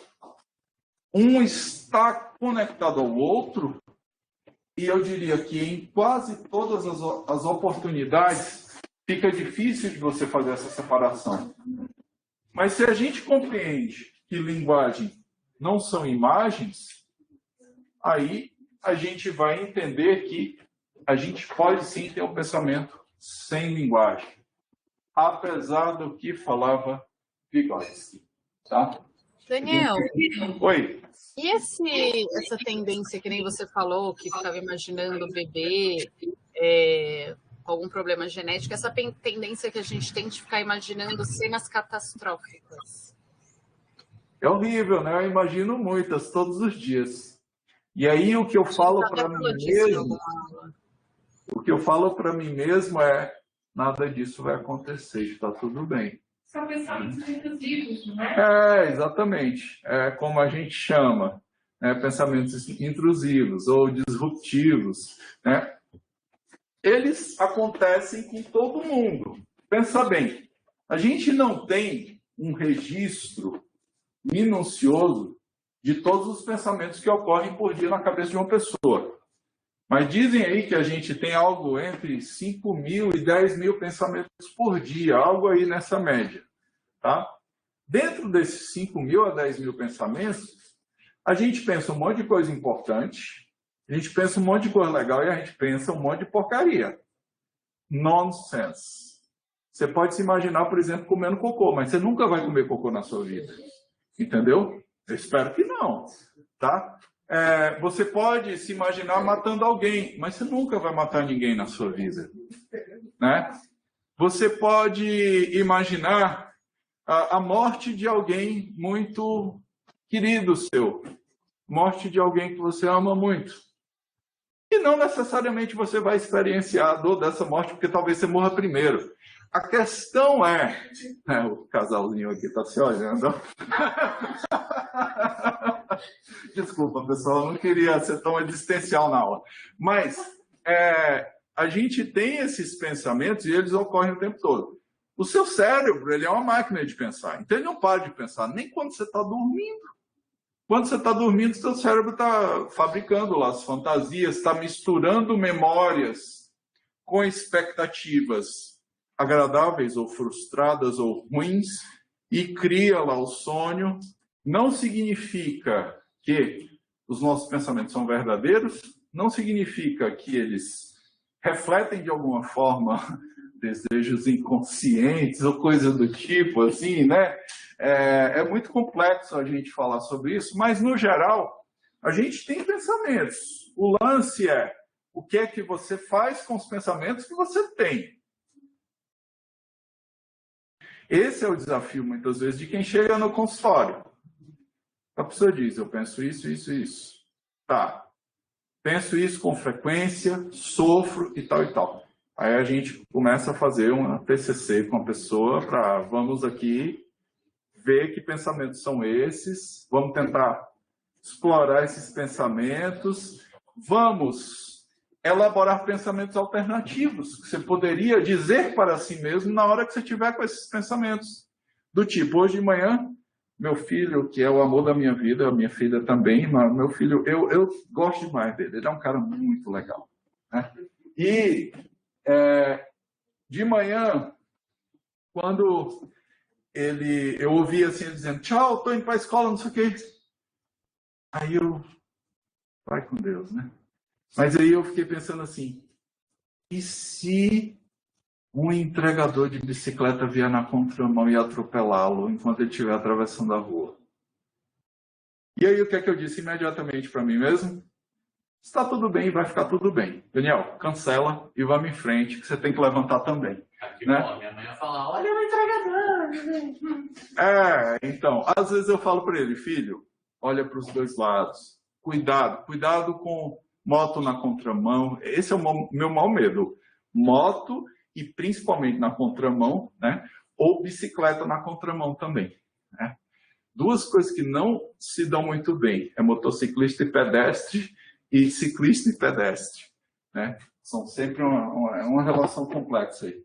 Bom, voltando aqui então. O que é mais importante? Pensamento ou linguagem? Bom, o que veio primeiro, o ovo ou a galinha? O pensamento ou a linguagem? Será que um bebê pensa antes de falar? Certamente o pensamento veio primeiro. Mas se eu te pergunto assim, qual o grau de pensamento de uma criança de 1 mês e meio de idade? A gente não sabe explorar isso ainda muito bem. Né? E grande parte daquelas explicações muito legais lá da Melanie Klein a respeito de como é a relação da criança com o seio da mãe, que a criança tem a fantasia de destruir o seio da mãe, não sei o quê. São teorias. Tá? Por quê? A gente não tem como atestar aquilo. Nunca uma criança falou para a gente o que é que ela sentia em relação ao seio da mãe. Então foi tudo o quê? Uma construção de pensamentos, de teorias, de explicações, de uma pessoa que observava a criança sendo amamentada. Né? Mas nunca uma criança olhou para Melanie Klein e disse, eu sinto tudo isso que você está falando aí. Certo? Então, a linguagem ela influencia o pensamento e o pensamento afeta a linguagem. E não tem como a gente separar claramente um do outro. A gente sabe que o pensamento ele é de alguma forma anterior à linguagem? Sim. Por quê? Basta você olhar para a realidade de uma criança. Antes de uma criança falar, né, há um certo dizer nessa área de linguística que a criança tem que ouvir pelo menos 1 milhão de palavras antes dela vir a falar. O que isso quer dizer de fato? Que a criança ela vai ter que primeiro ouvir muito para que um dia ela consiga produzir linguagem. Antes da criança falar, ela já entende? Sim ou não? Entende, pessoal, e entende muito. Vou dar um exemplo. Meu filho tinha 1 aninho e 2 meses, 1 aninho e 3 meses, 1 aninho e meio, algo aí, né? Meu filho, maravilhoso. E aí, ele era pequenininho e ele tinha uma totoca. Vocês sabem o que é a totoca? Sabe, né? Aquele caminhãozinho que abre assim e que a criança senta em cima e sai com as perninhas assim no chão, né? Se empurrando. A chave do carro tinha sumido há 3 dias. Nossa. Ela ficava pendurada num negócio dessa altura aqui. E esse negócio era um ganchinho que ficava atrás da porta, né? Assim, era um ganchinho, então eu segurava mesmo. A chave não caía, na realidade. E aí, cara, fazia 3 dias que tinha sumido a chave do carro, a gente não sabia onde estava a chave do carro. A mulher já olhou na bolsa, todas as bolsas, né? Eu já tinha olhado em todos os lugares. E eu tinha dito para ela, eu pendurei essa chave aqui, eu tenho absoluta certeza. E aí a gente lá, eu olhei para o Pedro. Eu disse, Pedrinho, você viu a chave do carro? Ele não falava. Ele sempre foi muito calado, até hoje. Ele foi lá na fotoca, abriu e me trouxe a chave. E eu fiquei assim, cara, ele entendeu tudo que eu falei. As crianças entendem muita coisa que a gente fala antes efetivamente delas estarem falando, tá? Aqui, um estudo de caso para vocês pensarem para o resto da vida. Então, ele entendeu perfeitamente bem o que eu falei e me deu a chave do carro. Aí a gente foi construir a retrospectiva. Um dia ele estava brincando com a bola. A bola bateu nas chaves, a chave caiu no chão, ele pegou a chave e guardou dentro da totoca. Claro! Como eu não tinha pensado nisso? A língua não determina o pensamento, mas ela influencia na forma como nós pensamos. Por quê? A estrutura de uma altera a estrutura da outra. Elas são intercambiáveis. Por isso que a gente diz que uma língua vai poder, de alguma forma, interferir no funcionamento de uma pessoa. Esse cara ele não tem língua, mas ele tem padrões comunicativos. E alguns comportamentos dele, dos amiguinhos dele, parecem muito com os nossos comportamentos, né? Há quem até diga que, de alguma forma, nós estamos ligados a eles, tá? E a gente observa, pessoal, a interação deles em grupo, como o grupo se protege, se comunica, né? Interage ali uns com os outros. Cara, isso aqui poderia ser a minha filha segurando o gatinho lá de casa. É praticamente isso aí. O que isso tem a ver com linguagem? O fato de que a linguagem altera os nossos comportamentos, mas a gente tem também um lado genético, a gente tem também um lado orgânico, que de alguma forma estabelece uma certa base neurológica para que a gente possa desenvolver a nossa linguagem e, portanto, o nosso pensamento. Primatas, eles falam sim ou não? Não leiam o slide. Os primatas falam sim ou não? Não, eles não falam. Eles desenvolveram uma linguagem, mas eles não falam como a gente. Então, o que você quer dizer com falar? Eles se comunicam. Eles se comunicam. Ou eles têm uma linguagem? Ou é a mesma coisa?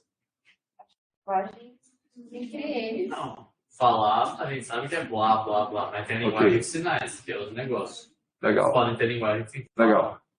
Então, nós vamos ver aqui o caso de uma chimpanzé, né, e até mesmo de um gorila, que aprenderam língua de sinais.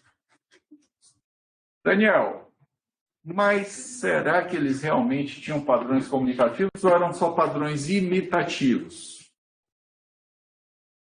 Aí, essa é uma pergunta difícil, porque existem cientistas que disseram que eles nunca aprenderam, e existem cientistas que disseram, não, eles aprenderam e, inclusive, fizeram outros testes envolvendo outras habilidades, como a habilidade, por exemplo, de reconhecimento de números ou de matemática, de aritmética, e viram que esses carinhas eles sabiam. Então, eles conseguem ordenar números, objetos, somar,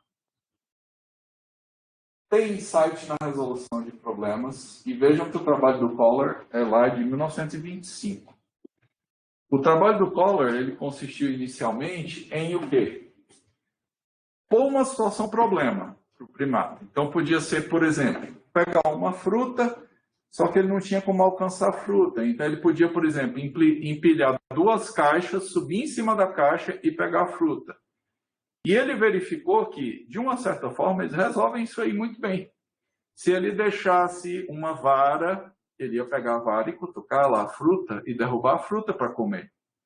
Se ele deixasse uma caixa e uma vara, ele iria, em algum momento, pôr a caixa debaixo da fruta e, não alcançando, ele pegaria também a vara para poder cutucar a fruta. Então, eles resolvem problemas. Daniel, essa resolução de problemas não exige linguagem. É verdade. Né? Um não fala para o outro. E aí, o outro vai e faz exatamente a mesma coisa. Eles aprendem como? Observando. Um observa o outro. Do mesmo jeito que os macaquinhos que lavam as batatas. Vocês já ouviram essa, não já? Sim? Teve também um caso, eu não lembro como. Quais esses dias que eu vi, mas acho que era um caso de macaco que descobriu que jogar batata doce no mar ficava mais saborosa. Aí ela tinha caído sem querer, aí eles pegaram, comeram. Aí depois de um tempo a comunidade deles começou a tacar batata na. Perfeito. Você citou a história dos macacos fusquiata lá das Ilhas Fuji, no Japão. É exatamente essa história. E o que é que eles verificaram? Esse grupo que aprendeu a lavar batatas era um comportamento daquele grupo. Outros grupos de macacos que viviam na mesma ilha não tinham aquele comportamento. Daniel, foi ao acaso? Então, foi ao acaso, mas virou uma prática cultural, por quê? Uma fêmea importante dentro do grupo pegou essa batata que caiu no mar. Antes eles pegavam as batatas doces e limpavam aqui no pelo para tirar a areia e já comiam.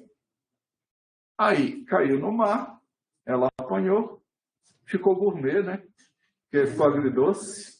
E aí, outros macacos, cerca de 80% dos macacos dentro do grupo, ao longo de anos, desenvolveram esse mesmo hábito, por assim dizer, dessa macaca, certo? Então, sim, eles têm costumes culturais, né? E olha aqui, 39 costumes em sociedades diferentes, como o uso de ferramentas, catação, né? Pode ser catação de carrapatos, né? Corte, eu não sei se é corte ou é corte, aí é corte mesmo, não é corte, mas é corte. Então, ferramentas de corte, ferramentas afiadas, que podem perfurar alguma coisa, né? Como a gente comentou, como vocês têm pleno conhecimento, os seres humanos eles têm um nível de comunicação diferente daquele que a gente observa em outros animais, certo? Mas os animais eles também possuem padrões comunicativos e eles também possuem capacidades de trocar sinais, sejam eles sonoros, sejam eles talvez através de algum gesto ou de alguma postura corporal para os demais. Então, essas posturas, essas vocalizações que eles utilizam, muitas vezes podem denotar, por exemplo, a presença de um predador ou a proximidade de um predador, a presença de alimento, tá? Ou uma situação qualquer de fuga na qual eles precisem lutar ou fugir, né? A dança das abelhas ela foi descrita por Frisch em 1950 e isso rendeu a ele o prêmio Nobel. É uma coisa muito curiosa. Vocês já ouviram falar nisso? Na dança das abelhas? Então é muito curioso isso aí, porque a gente tende a achar que a abelha acha o néctar para poder fabricar o mel através do cheiro, né? A gente imagina que seja assim. Só que o que ele percebeu foi o seguinte: saem algumas abelhas vagando meio sem rumo, fora da colmeia.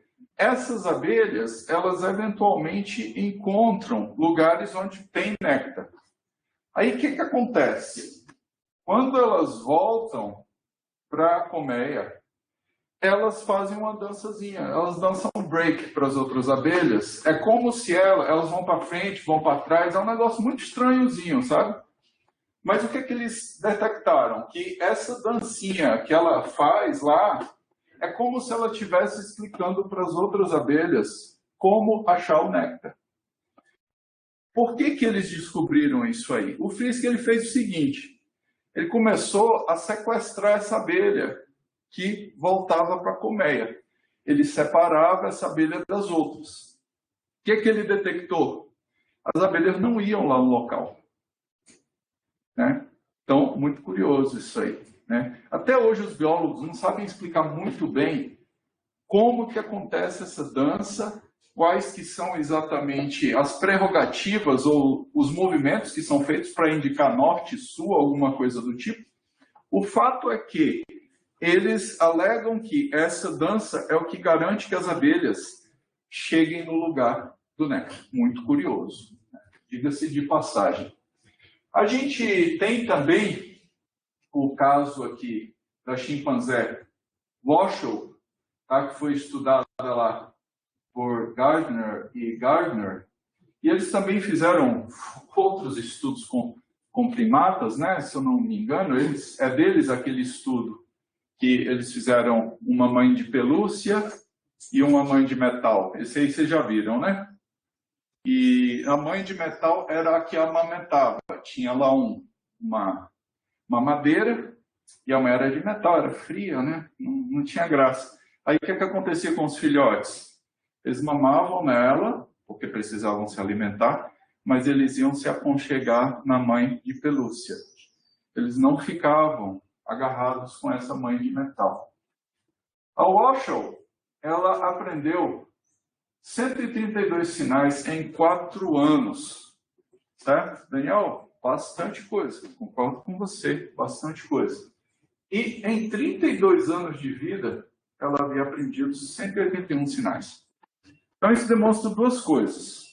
A gente continua aprendendo sobre linguagem e comunicação ao longo da nossa existência, tá?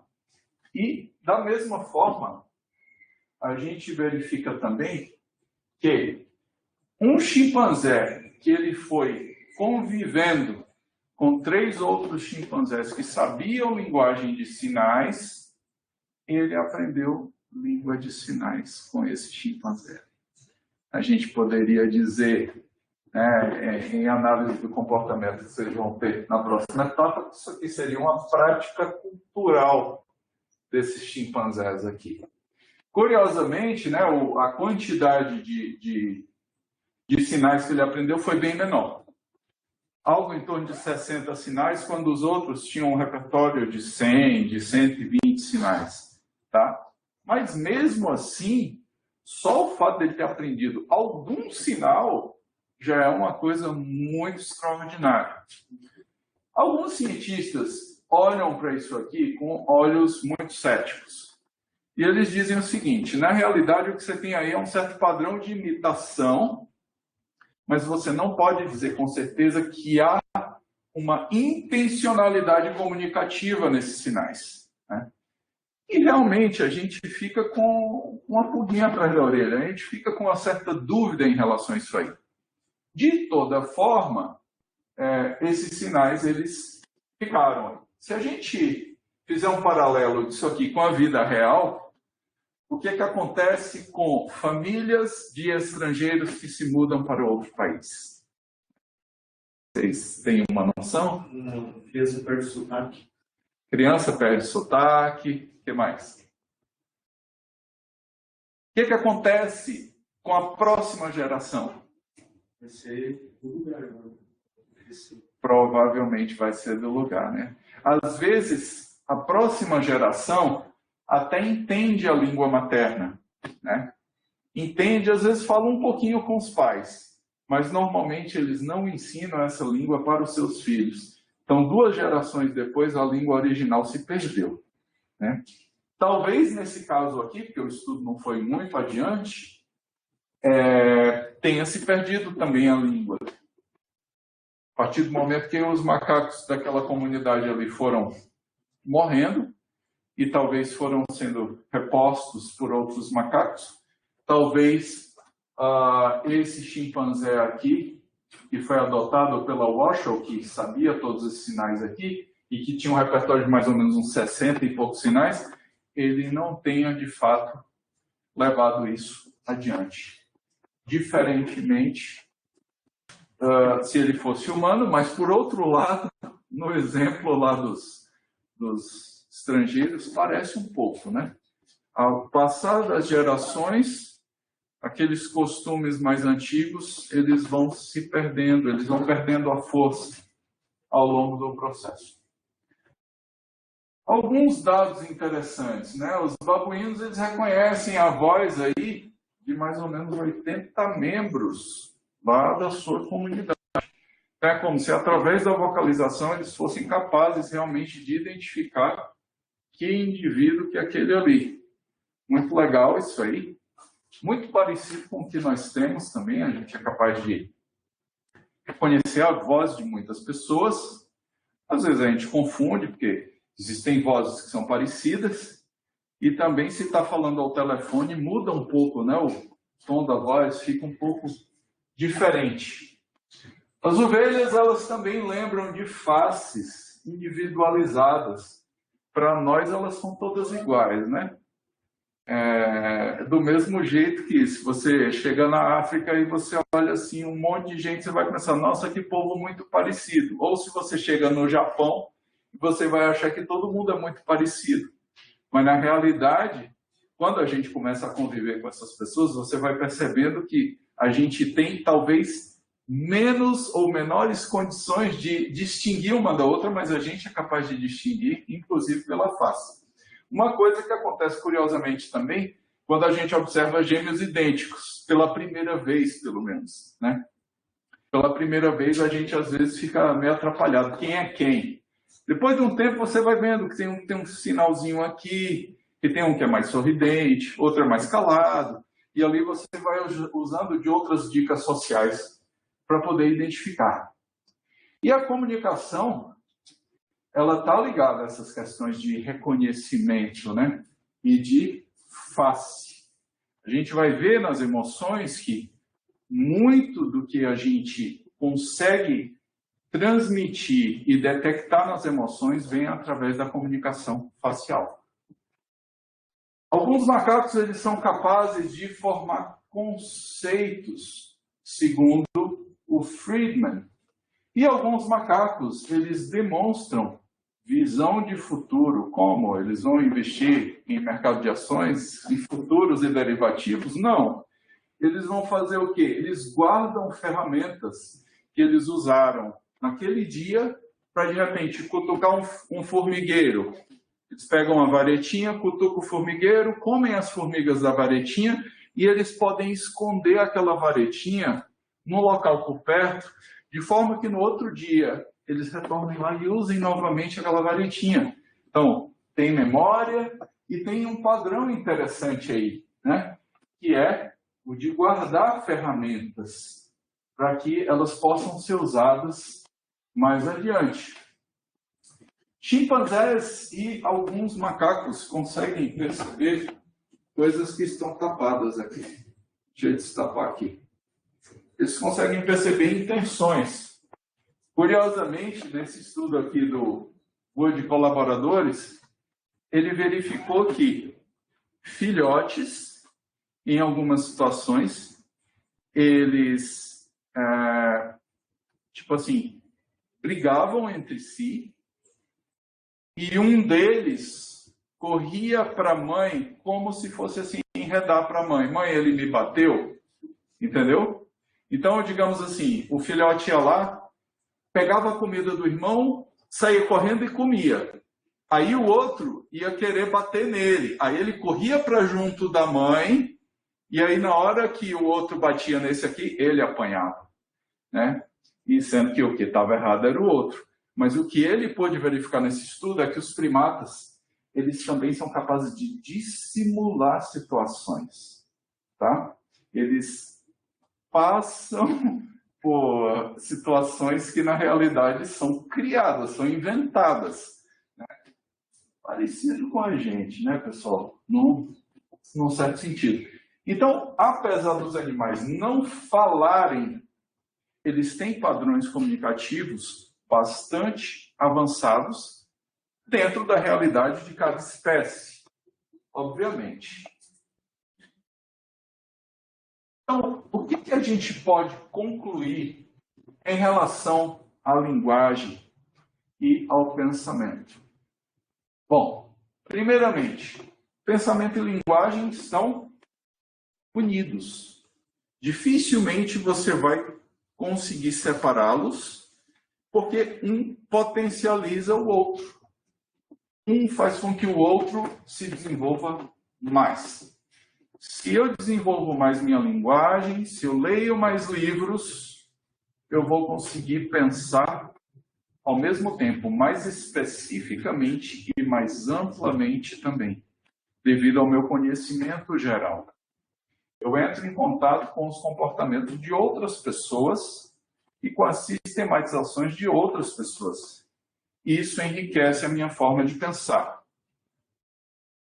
Como a gente viu, né, a linguagem ela pode sim interferir na forma como você estrutura o seu pensamento.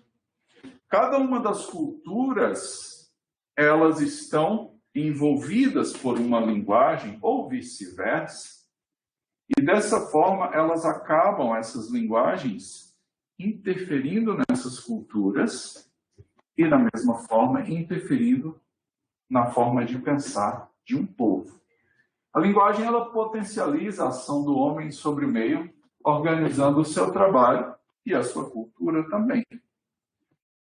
Muitas pesquisas apontam para a capacidade de comunicação, uso de ferramentas, insights importantes e comportamentos cooperativos em animais.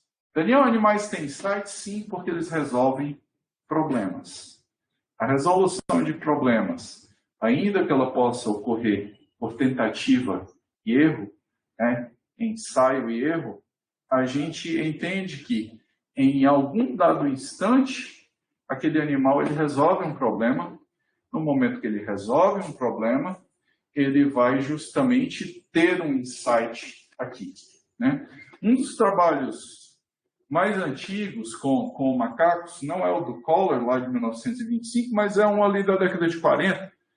São dois macacos, cada um dentro da sua jaula, um ao lado da outra, e eles precisam colocado um suporte no chão, tipo uma espécie de plataforma, com algumas frutas em cima, do lado de fora da jaula, e eles põem argolas nessa plataforma, de forma que uma corda passa aqui e ela passa aqui.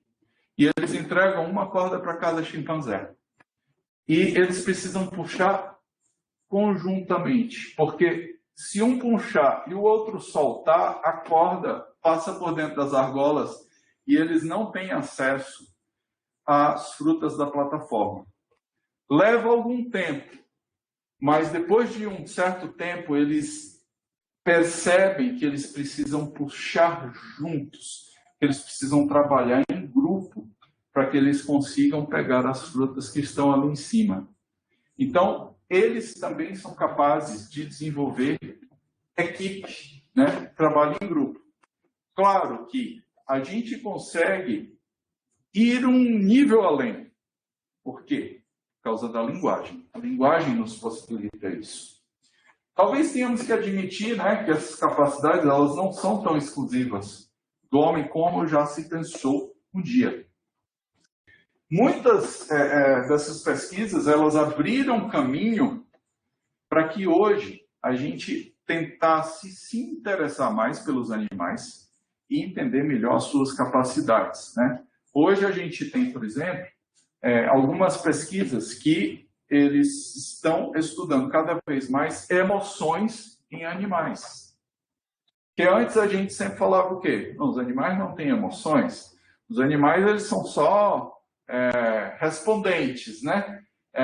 Só comportamento reflexo, praticamente, pouco operante, muito reflexo, muita carga genética e pouca aprendizagem operante. E hoje a gente já viu que não é exatamente assim. Então, situações do tipo, alguns pássaros, quando estão naquela fase de colocar os seus passarinhos para fora do ninho, para eles poderem voar, né?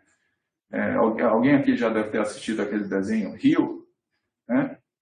É uma coisa mais ou menos parecida com aquilo ali, guardadas as devidas proporções, mas quando o pássaro, os etólogos já viram o seguinte, que nessa fase, muitos pássaros, eles abrem as asas e eles ficam mimetizando o movimento de voar lentamente na frente dos seus filhotes, antes deles saírem para voar, para o voo inicial ali, aquele que ele cai de cara no chão, né? Eles fazem isso. Então, isso nos leva a crer o quê? E outros comportamentos parecidos com esse, que os animais eles têm um padrão comunicativo, embora eles não falem. Ok? Dúvidas? Vocês chegaram a assistir? Não? Então assistam hoje, você não vai assistir agora, mas em casa, cada um no seu computador, no conforto da sua cama ou do seu sofá. Assista esse vídeo, é bem interessante. Dura poucos minutos, acho que uns 10 minutos, a respeito de linguagem, e a Boroditsky, ela vai falar um pouco sobre chinês e como a gente constrói lá os ideogramas na língua oriental. Bem interessante. E o que a gente vive na realidade com a língua, né?